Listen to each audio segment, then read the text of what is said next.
G'day YouTube, Ricksticks here. So recently I announced my build for Path of Exile Affliction League. It was a Juggernaut Arakali's Fanged really tanky thing for fighting the Uber Pinnacle bosses, and I've had some requests to do like a leveling guide for it. I wasn't intending on doing this because it's for attempting Uber Pinnacle bosses. You're not really supposed to level with this build, so you can level with anything then transition to it. But I thought I'd put out what I'm leveling with, which is a different build, but it's really cheap and really easy to farm currency on, to farm red maps on, and then to eventually swap over to the build that I'm intending to play, which is the Juggernaut Spiders for Pinnacle Uber content. So I did a POB for it. It's got one, two, three. It's got four trees. Four trees, yeah. It's got four trees. So we've got a level 17 tree. So just down here, you just switch that. Um, level 17 skills. And level 17 items. So if I haven't put an item in here, by the way, guys, it's not that important. Leveling items aren't super important while you're leveling. You just try and hit your resistance caps. If I've put it in here, it's because I thought this is something that you probably should be looking for. Like the intelligence, you'll need the intelligence. That's why I've got the lapis amulet. The cold res rings, because you're going to be fighting Mavail and she does cold damage, so you want these, like just general guides like that. So that's the first one. And then we've got level 34. This is when you transition from Summon Raging Spirits to Herald of Agony. I should actually, before this, I should say, to get Summon Raging Spirits, you don't get them as a Marauder. You have to play as a witch to just past breaking the eggs. When you first get into the cage, that's when you'll get given the SRS skill as the witch.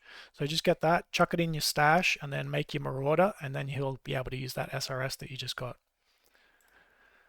So the level 34, this is the level 34 tree. As you can see, it's very simple. It's mostly about getting the attributes, getting a bit of life, getting a bit of minion accuracy, and Runebinder, because we're going to be using Stormbrand to apply poisons, and it's just, I think this is the best because you just click it and put it on a mob, and then you can dance around it, so it can't really hit you. You just like very easily evade enemy attacks. Got the 4-link Herald of Agony if you've got a 4-link. Yeah, pretty standard stuff. You have plenty of, you should have enough, like this is very like easy on your gear. Most of it's just one gem socket, no links. So level 34, Herald of Agony. So this is even less than the level 17. This is just like, you can get a +1 minion helmet, so I've chucked that in there. You want to look for boots with movement speed and just keep up with your flasks. Because Juggernaut's tanky by default, just from the tree and all that sort of stuff. It gets like life regen and life and armor, so you're pretty good. So the next tree is level 62 We Huge time, because at level 62, we'll just have a look at the tree quickly. Just a bit more life, bit more life, bit more life, bit more attributes, and endurance charges, because we will have these two, Unflinching and Unrelenting, from the labs. And yeah, at level 62, you can purchase cold iron points. They'll probably be down to 2 or 3 chaos per now. So that's a bargain, because you can use these into red maps and beyond. These like a super good weapon for this build. +3 to your Herald of Agony gem. That's massive. We'll be using a Jade Amulet now because you'll need the dexterity. And I recommend Amethyst Rings to get the Chaos Res. This isn't accurate. Like, obviously you've got a lot of white pieces. You'll be capped on your resistances, or you'll be trying to just pick up whatever you can on body armor, gloves and such. So that's fine. Level 62, that's when we'd want to get the 5-link as well. Try and buy a 5-link. Again, this should only be like 2-3 chaos by the time you want to buy it, because mine was only 5 chaos that I bought recently, a 5 link. There's a lot of corrupted ones people sell, so you just look for the colors specifically, and it doesn't matter too much what other stuff it has on the body armor. Culling Strike, if you've got an extra link, chuck Culling Strike on the Storm brand, and then it's just the same, just the higher levels. Then, level 94, this is our level 94 tree. So we've got a cluster, the minion, this is the one we're going to actually be using for the Arakali's Fang Juggernaut build. So if you can afford this, this might be a little pricey, this cluster. The 35% increased effect minion 8 passive slot with the attack and cast speed minions. Like, that could be pricey. It doesn't have to be that good. Like, just an 8 passive skill, minions deal 10% damage. They're like 1C, so whatever your budget can afford, just get that. You will need this, Uncompromising. Should only be like 2-3C again. It's a cheap one. Determination has 50% increased mana reservation efficiency, because we will be putting Determine on as soon as we get this. Reservation, just more life, more life.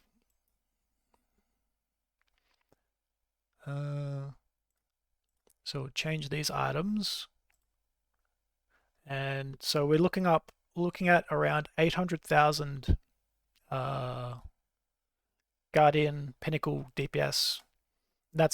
Trust me, that's plenty. I've done this build like pretty much every league, like for the last 4 leagues. That's plenty of build for getting your Shaper, you're getting your Searing Exarch, for getting your Eater of Worlds, for getting your Elder. Maven might, probably not. I probably wouldn't recommend Maven, but like just for farming red maps and stuff, I like blighted maps for farming red map content. This is plenty tanky and plenty damaged. That's the good thing about the Herald of Agony build. It does so much damage, like so much on hit damage, that it doesn't take many hits to kill things. So it'll do like its little attack and then it'll wipe out whatever it hits. So there will only be like the rares left, and that'll take a little bit more time to kill. Just a few things to note as well. So this will be a 6 link. So that could be a little pricey, like sort of like this, where it costs like sort of two divides maybe for a cheapish. One to 2 divides for a half decent body armor, 6 link. Enlighten will probably be like 1 divine. But we'll be using Enlighten in the transition build, the Arakali's build, so it's an investment. What else? Just explain some of the gear. So enemies you hit recently have 66% reduced.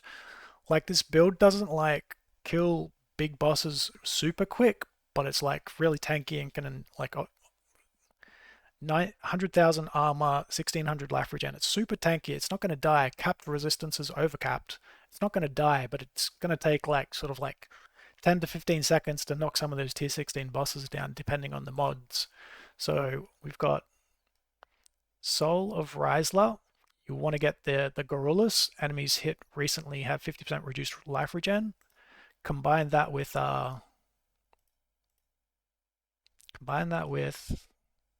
the enemies hit recently on the helm from the Eater of Worlds implicit, and they don't regen. So that's really good for making sure that the Maven, if you're doing Maven maps, the boss doesn't just like boop regen back up to full, because that's frustrating. I used a rare instead of a unique body armor because it's got this gain an endurance charge every 14 seconds for the Searing Exarch implicit, so that's really, really good. So you've always got your endurance charges up. You don't have to worry about them falling off. And that's really the only noteworthy thing. The jewels, I've got the avoid ignite. So you want to get 40% at least for 2 jewels with ignite, 2 jewels with shock. And then we get the allocates crystal skin, which gives 20% chance to avoid ailments. So then we're immune to getting shocked, immune to getting ignited, and because we've got Brine King, immune to getting frozen. Yeah, that pretty much covers it. And this build, it's just like really nice all round to play, to just sit back, cruise through. You're not worried about dying. You're just slowly chipping away at big tankier things. Affliction mobs might be a bit too tanky. I'm not sure. Like, unless they get nerfed down, Affliction's feeling really tanky, guys. So maybe just avoid Affliction once you get your tree from it. I don't know. I like Blight, as I said. This is a great build for Blight because towers give you so much extra damage anyway, so it doesn't matter. But yeah, I got some requests to make a leveling guide, so I'm going to make this PoB with the trees and stuff available in this video and elsewhere. So if you're looking for it and you want to try this build and level it and then transition into my Juggernaut spiders, which I posted a few videos ago, then it'll be available. But that's about it, guys. Thank you very much for watching and for your interest. Like and subscribe if you want to see more Path of Exile content, and let me know in the comments if they have any questions or if you want to see something or need anything clarified. But yeah, guys, good luck with your Path of Affliction, whatever you do, and I'll catch you in the next video, guys. Peace.